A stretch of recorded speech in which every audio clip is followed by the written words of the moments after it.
Pada kesempatan kali ini kita lanjutkan kajian Asmaul Husna dan memasuki nama Dzul Jalali wal Ikram dan Al-Muqsit. Kata Dzul Jalali wal Ikram itu dimaknai artinya yang maha memiliki kebesaran dan kemuliaan. Kata Ikram itu mulia. Dalam bahasa Arab secara umum, kalau kita lihat di kamus bahasa Arab sering dijadikan atau dimaknai dengan menjadi sangat agung atau menjadi sangat mulia,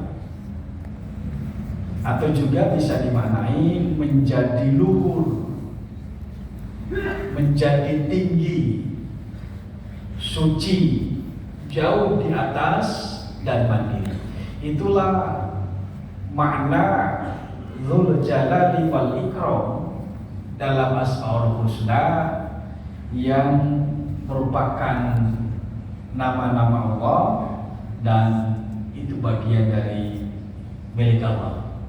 Tentu kalimat ini atau nama ini tidak dimiliki oleh makhluknya. Ini hanya khusus untuk Allah, karena dialah sang pemilik kebesaran dan sang pemilik kemuliaan. Jika ada di antara makhluknya yang kemudian menjadi besar atau menjadi mulia, itu karena dibesarkan dan dimuliakan oleh Allah, sang pemilik nama Dzul Jalali wal Ikram. Secara khusus, Dzul Jalali wal Ikram yang merupakan Asmaul Husna sebagai nama-nama baik bagi Allah, itu memahami bahwa Allah Subhanahu wa Ta'ala adalah merupakan zat yang maha mulia, yang maha agung, serta pemilik dari segala kemuliaan dan segala kehormatan. Atau makna lain dari Dzul Jalali wal Ikram secara harfiah secara istilah dalam Asmaul Husna, Allah Subhanahu wa Ta'ala adalah satu-satunya zat yang pantas untuk ditinggikan dan tidak ada yang menolaknya, karena Allah Tuhan yang maha tinggi, yang maha agung dan yang maha mulia. Itulah makna Dzul Jalali wal Ikram. Manusia bisa menjadi tinggi ketika Allah meninggikannya. Manusia bisa menjadi mulia ketika Allah memuliakannya. Maka ketika dia ada pada posisi yang tinggi, harus selalu ingat bahwa tingginya itu karena ditinggikan oleh Tuhan yang maha tinggi. Mulianya itu karena dimuliakan oleh Tuhan yang maha mulia. Jika itu dilakukan, maka yang ada menjadi lebih mulia dan menjadi lebih tinggi. Nabi Allah Yusuf alaihissalam misal, sekalipun saudara-saudaranya hendak untuk membinasakannya, bahkan melenyapkannya dari dunia ini, tapi jika Allah hendak memuliakan dan meninggikan Nabi Allah Yusuf alaihissalam, Allah tolong Nabi Yusuf. Ketika 10 saudara kakak-kakaknya itu memasukkan beliau ke sumur tua, asumsi dari saudara-saudaranya itu pasti Yusuf akan meninggal karena dia kelaparan, tidak ada yang boleh makan. Bagaimana makan karena ada dalam sumur tua yang cukup dalam. Tapi Allah yang memiliki nama Dzul Jalali wal Ikram berkehendak lain. Allah datangkan sekelompok kafilah dagang yang kemudian ini mengambil air dari sumur tua itu. Tapi ternyata ketika diangkat timba yang dijadikan alat untuk mengangkat air, disitulah Yusuf alaihissalam kemudian terangkat dan diselamatkan. Dan akhirnya Nabi Yusuf alaihissalam diangkat dan ditinggikan oleh Allah kedudukannya di dunia. Karena Nabi Yusuf alaihissalam memiliki kesabaran dan ketakwaan kepada Allah SWT, ditinggikan derajatnya.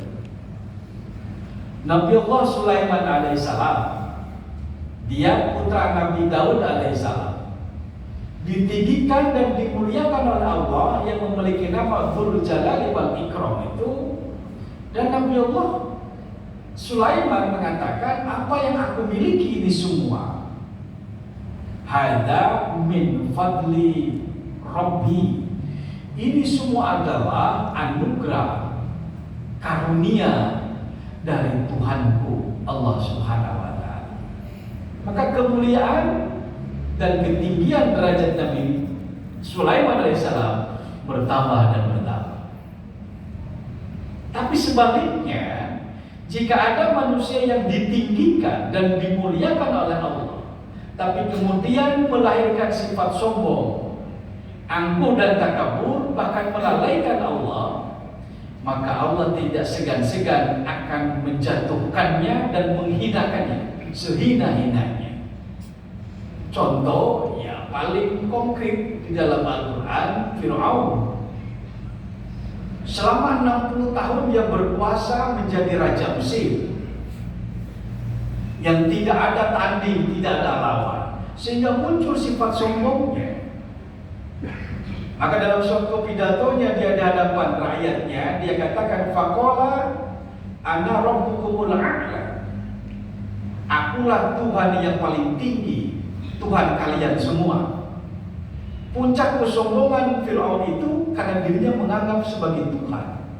Tentu Allah Subhanahu wa Ta'ala yang memberikan ketinggian kepada Fir'aun, akhirnya Allah menghinakan Fir'aun itu dengan ditenggelamkan di laut. Qarun tadinya miskin, waktu miskin rajin ibadah, karena dia banyak menghafal ayat-ayat dalam kitab Taurat, sehingga Nabi Allah Musa alaihissalam ketika Qarun minta didoakan untuk menjadi orang kaya, untuk memenuhi kebutuhan hidup anak dan istrinya, Nabi Musa dengan tulus ikhlas mendoakan kepada Allah agar Qarun dianugerahi harta kekayaan. Tapi apa yang terjadi setelah Qarun kaya, lupa diri dia. Ini dimuliakan oleh Allah dengan kekayaan yang melimpah. Tapi ketika ditanya, Qarun, dari mana kau dapatkan harta kekayaan yang melimpah ini? Dia katakan, ini dari ilmuku, bagaimana cara aku berbisnis, bagaimana cara berdagang. Tidak ada hubungannya dengan karunia Allah. Akhirnya Allah cabut kemuliaannya itu. Allah binasakan Qarun beserta seluruh harta kekayaan. Itu sebenarnya implementasi dari surat Ibrahim ayat ke-7 tentang syukur. A'udzu billahi minasyaitonir rajim. Wa idza rabbukum la in syakartum la azidannakum wa la in kafartum inna adzabi lasyadid.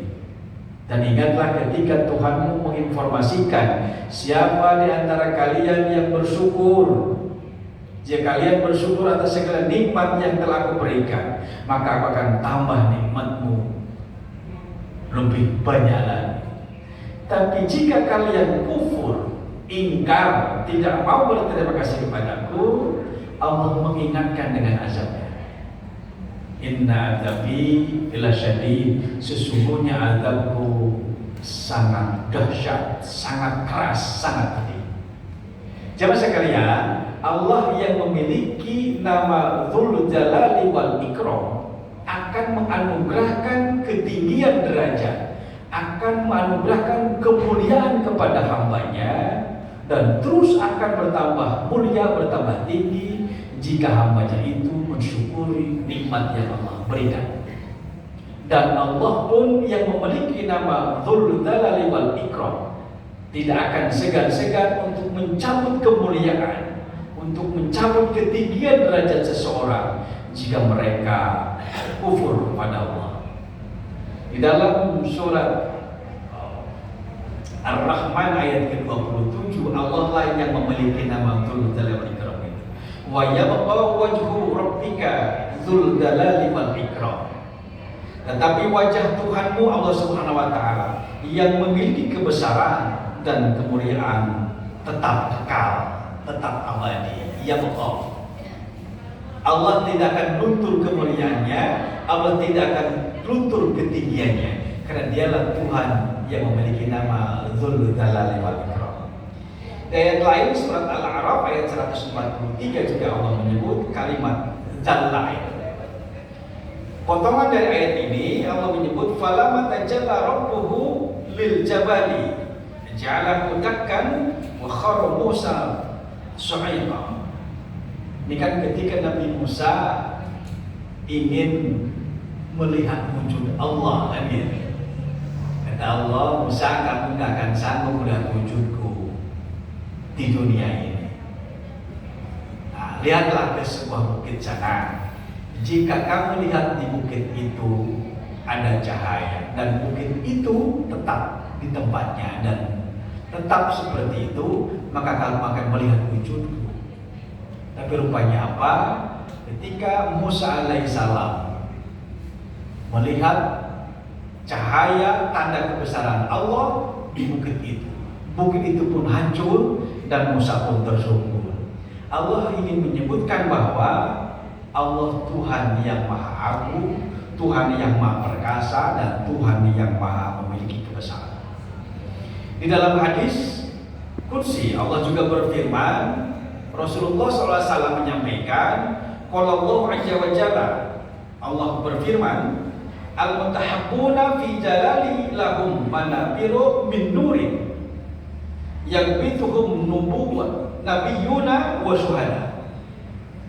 Kata Allah, orang-orang yang saling mencintai dan menyayangi atas dasar kebesaranku, mereka nanti di akhirat akan menempati singgasana kehormatan yang bercahaya sebagaimana kehormatan para nabi dan para syuhada. Itu artinya kita diminta oleh Allah untuk saling menyayangi, saling mencintai karena Allah. Karena Allah lah Tuhan yang Maha memiliki kebesaran. Dengan kebesaran Allah, cinta kasih sayang terhadap sesama, Allah akan anugerahkan kepada orang yang saling mencintai dan menyayangi karena Allah. Yang kedua, Al-Muqsit. Nama Allah Al-Muqsit untuk kajian hari ini, yang artinya Maha Adil. Ini ada padanya dengan Al-Adl, Allah yang Maha Adil. Maksud dari Al-Muqsit ini bisa diterjemahkan dalam kamus bahasa Arab, artinya bertindak adil. Adil dalam arti menempatkan sesuatu pada tempatnya, atau bersikap adil, tidak berat sebelah, menghilangkan ketidakadilan, itu Al-Muqsit. Membangun keseimbangan yang setara, itu juga makna Al-Muqsit. Jamaah sekalian, sering di dunia ini terjadi ketidakadilan, dan kita sebagai orang yang beragama memiliki keyakinan bahwa pengadilan Allah itulah pengadilan yang seadil-adilnya. Dalam surat At-Tin Allah mengatakan, alaihissallahu biahkamil hakimi. Bukankah Allah hakim yang seadil-adilnya? Saking adilnya Allah, maka pada hari itu manusia ketika diadili oleh Allah, disidang oleh Allah atas perbuatannya waktu di dunia, Allah katakan dalam surat Yasin, al-yawma nakhtimu ala afwahihim wa tukallimuna aydihim wa tashhadu arjuluhum bima kanu yaksibun. Pada hari itu di mana pengadilan Allah akan ditegakkan, semua mulut-mulut manusia yang suka berbohong itu Allah kunci, sehingga tidak bisa berbohong lagi. Dan yang akan berbicara itu waktu kalimun aydihim, tangan yang bicara. Bagaimana yang berbicara itu urusan Allah.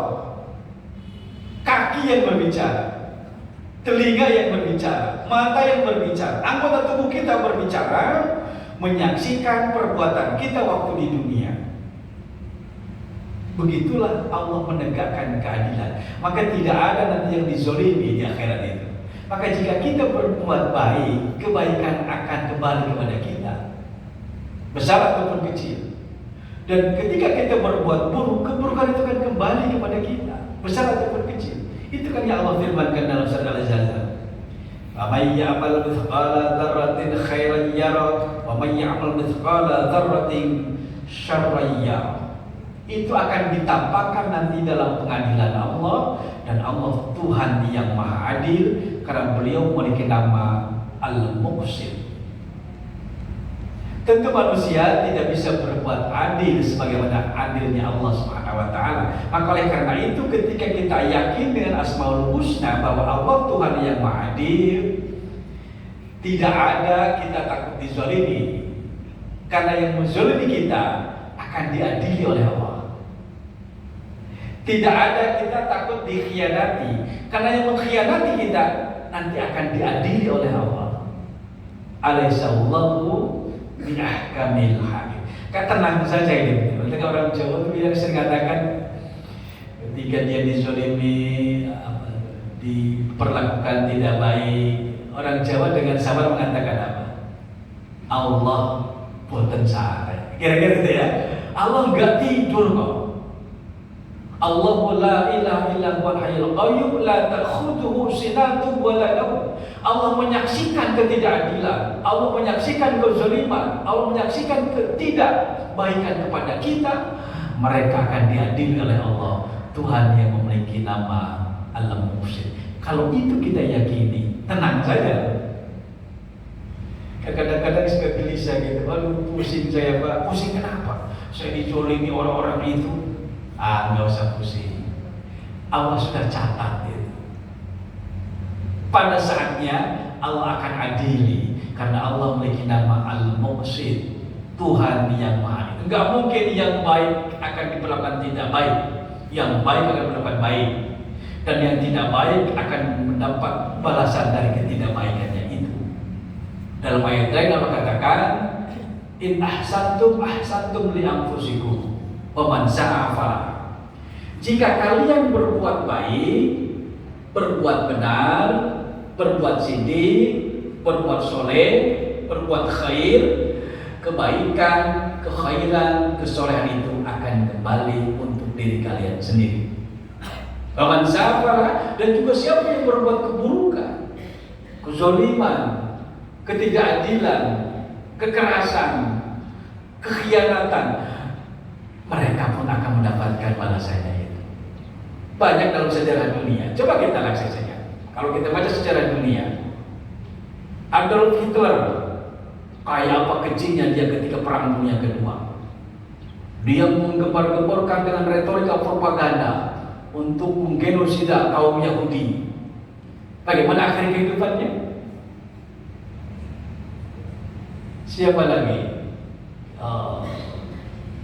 Presiden Mesir. Presiden Turki yang mendirikan Turki menjadi negara sekuler, Kemal Atatürk. Sampai-sampai bahasa azan diganti dengan bahasa Turki. Kesenang-menangannya kaya. Sampai kemudian apa pertunjukan? Jenazahnya, kuburannya walaupun sudah disiram dengan minyak wangi, ditaburi bunga yang wangi-wangi, tapi apa yang tercium? Bau busuknya menyengat dan menyebar ke berbagai wilayah. Itu di dunia disaksikan oleh rakyatnya.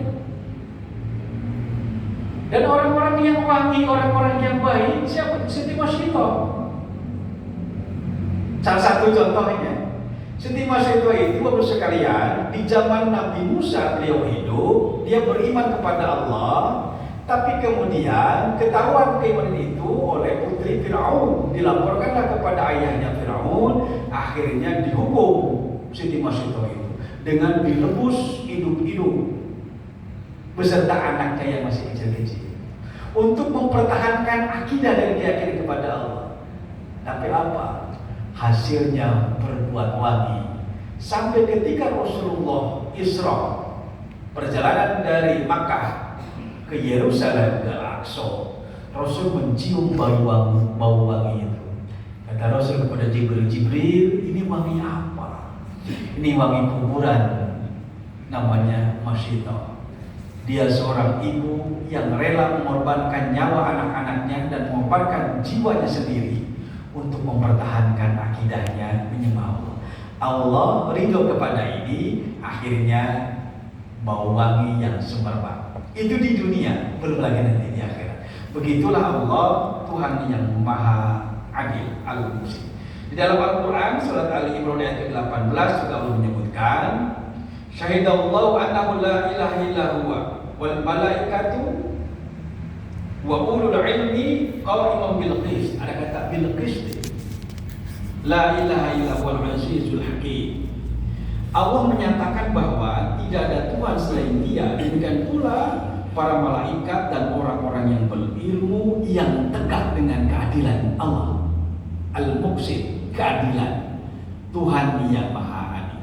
Jamaah sekalian, karena kita yakin kalau Allah Maha Adil, maka apapun yang kita lakukan selama itu sesuai dengan tuntunan Allah, insya Allah kita akan mendapatkan balasan dari apa yang kita lakukan.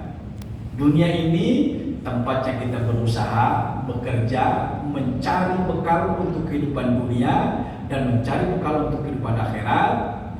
Ikhlaslah hanya kepada Allah harapan kita, karena Dia Tuhan yang memiliki nama Al-Muqsit, Tuhan yang Maha Adil.